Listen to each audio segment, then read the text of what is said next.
موقع پر عوام کو بھی سوچنا ہے اور اقتدار میں بیٹھے ہوئے ان گماشتوں کو بھی سوچنا ہے کہ انہیں مرنا ہے اور رب کو جواب بھی دینا ہے۔ بسم اللہ الرحمن الرحیم۔ السلام علیکم، میں ہوں آپ کا میزبان پیرزادہ غلام حسین اور آپ دیکھ رہے ہیں سینٹرل نیوز۔ اس ٹائم میں موجود ہوں جماعت اسلامی کے مرکزی دفتر میں۔ آج میرے مہمان ہیں جماعت اسلامی کے امیر جماعت طیب محمود بلوچ صاحب، جو کہ پی پی 197 کے امیدوار بھی ہیں۔ تو آج ہم اس سے بات چیت کریں گے۔ تو آج کا ہمارا ٹاپک ہے مہنگائی۔ تو السلام علیکم سر، کیسے ہیں آپ؟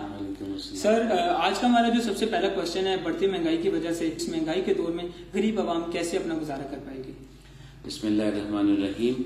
میں آپ کا شکریہ ادا کرتا ہوں سینٹرل نیوز کا کہ اس اہم موضوع کے اوپر بات کرنے کے لیے آپ تشریف لائے۔ ملک پاکستان جو کہ 75 سال سے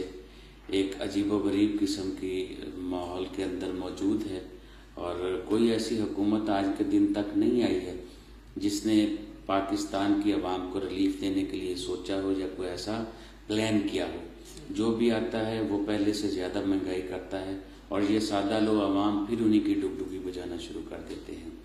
آج جس دور کے اندر عام جی رہے ہیں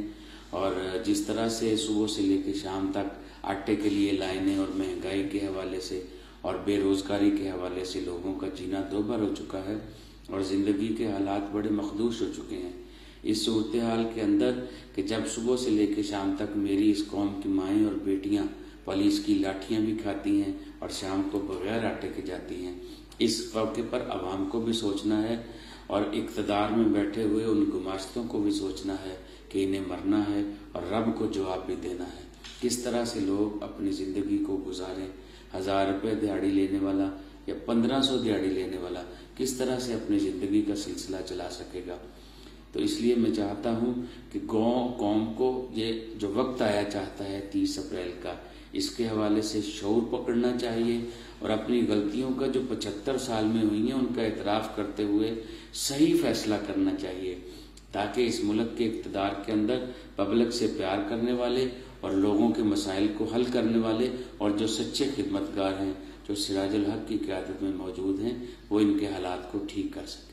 اچھا سر، جو اگلا کوشچن یہ ہے کہ باقی جماعتیں جو ہیں ووٹ حاصل کرنے کے لیے ریلیف دے رہی ہیں، تو آپ بھی کوئی ایسی یعنی کہ اقدام وغیرہ کو؟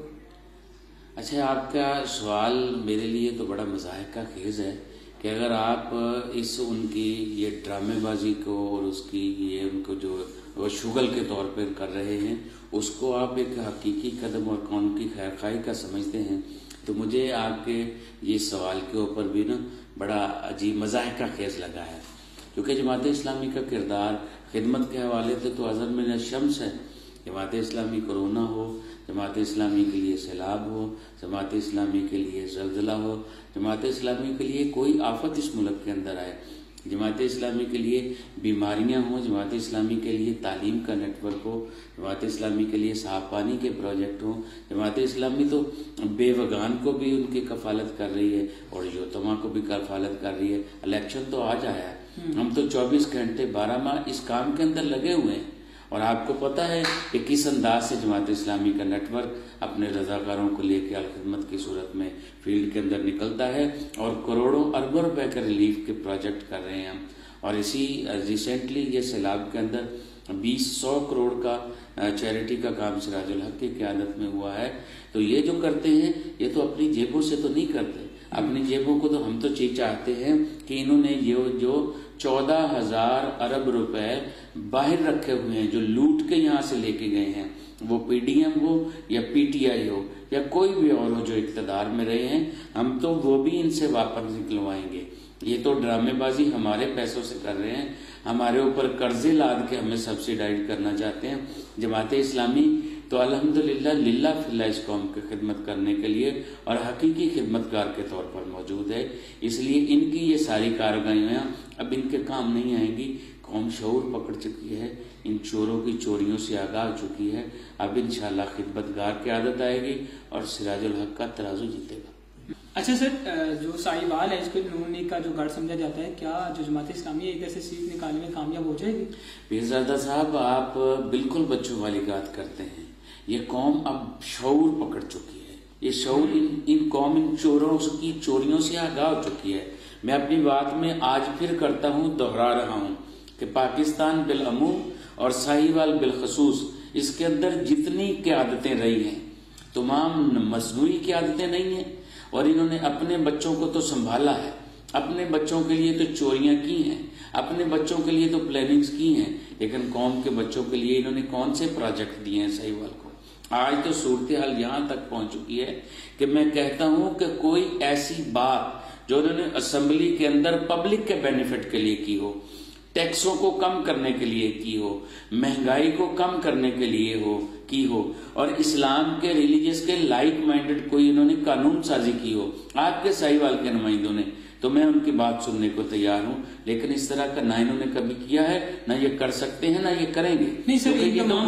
ان تمام باتوں کو چھوڑ کر ویسے بھی اگر دیکھا جائے جنرلی بات کی جائے تو پچھلے کئی سالوں سے وہ نون لیگ جو ہے سہیوال سے جیتتی جا رہی ہے، باقی ساری ٹیمیں ہار جاتی ہیں۔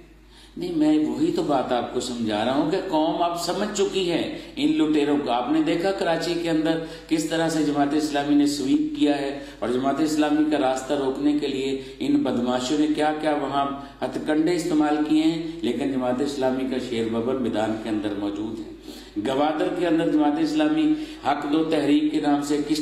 طرح سے کلین سویپ کیا ہے، جماعت اسلامی صوبہ بلوچستان کے سیکرٹری جنرل جناب مولانا ہدایت الرحمان بلوچ نے اس طرح سے الحمدللہ پورے پاکستان کے اندر قوم جاگ چکی ہے، ان بدماشوں کی بدماشیوں اور ان لٹیروں کی لوٹ مار سے آگاہ ہو چکی ہے۔ انشاءاللہ تعالی اب لوگ ان فسادی ہتھ کنڈوں کے اندر نہیں آئیں گے، ان کے ٹریپ کے اندر نہیں آئیں گے۔ انشاءاللہ تعالی عوام کو پتا ہے کہ خدمتگار کی عادت سراج الحق کی قیادت ہے، اور دیانتدار کی عادت اور امانتدار کی عادت سراج الحق کی قیادت ہے، اور انشاءاللہ ترازو جیتے گا۔ اچھا سر، لاسٹ پہ جو میرا کوشچن یہ ہے کہ آپ سہیوال کی عوام کو اپنی جانب سے کیا میسج دینا چاہیں؟ سہیوال کی عوام کو ایک تو سلام پیش کرتا ہوں کہ جس طرح سے ہم فیلڈ کے اندر نکلے ہیں اور پازیٹیو رسپانس مل رہا ہے، جناب سراج الحق صاحب کے جلسے کے اندر لوگوں نے دیوانہ وار شرکت کی اور سراج الحق کو بتایا کہ اب سہیوال اسلامی سہیوال اور خوشحال سہیوال بننے جا رہا ہے۔ تو میں سہیوال کی عوام کو پیغام دیتا ہوں کہ اب طیب بلوچ کا انتظار مت کیجیے گا، اب کسی سراج الحق کا انتظار مت کیجیے گا، خود پاکستان کے محافظ بن کر، خود پاکستان کے نگہبان بن کر، اور خود پاکستان کے اندر آپ اپنی گلی کے اندر سراج الحق بن کر اور طیب بلوچ بن کر خدمتگار کی عادت کو آگے لانے کا، امانتدار کی عادت کو آگے لانے کا، اور پاکستان کے اندر معاشرے کو اسلامی معاشرہ اور خوشحال معاشرے کا کام کیجیے۔ اس کے لیے انشاءاللہ تعالی جماعت اسلامی کی قیادت صبح شام اور دن رات آپ کے ہم تنگوش ہے اور آپ کے شانہ بشانہ ہے۔ انشاءاللہ پاکستان کے عوام اور بالخصوص سہیوال کے عوام ترازو کو ووٹ دیں گے، ترازو پہ ٹھپے لگائیں گے، اور ترازو کامیاب ہوگا، کھیلوں کے میدان آباد ہوں گے، سڑکیں زبردست بن جائیں گی، سیوریج کا نظام ٹھیک ہو جائے گا، امن و امان کے حالات ٹھیک ہو جائیں گے، پولیس آپ کی چوکیدار ہوگی، آپ کے در دولت پر آپ کو انصاف ملے گا، اور انشاءاللہ تعالی ماؤں بہنوں بیٹیوں کو بازاروں اور گلیوں اور سڑکوں کے اوپر تحفظ ملے گا، بیٹیوں کے لیے تعلیم کے علیحدہ ادارے بنیں گے، اور انشاءاللہ تعالی جب ترازو آئے گا تو پھر امن و امان ہوگا، خوشحالی ہوگی اور خیر ہی خیر ہوگی۔ اللہ تعالیٰ اس سہیوال کی حفاظت کرے، اللہ تعالیٰ اس پاکستان کی حفاظت کرے۔ پاکستان زندہ باد، پاکستان پائندہ باد۔ بہت زیادہ شکریہ جی۔ بالکل، آج ہمارے ساتھ موجود ہے طیب محمود بلوچ صاحب، جن سے بہت اچھی بات چیت ہوئی ہے، تو انشاءاللہ دوبارہ ملیں گے اگلے پروگرام میں۔ تب تک کے لیے اپنے میزبان پیرزادہ غلام حسین کو دیجیے اجازت اور دیکھتے رہیے سینٹرل نیوز۔ اللہ نگہبان۔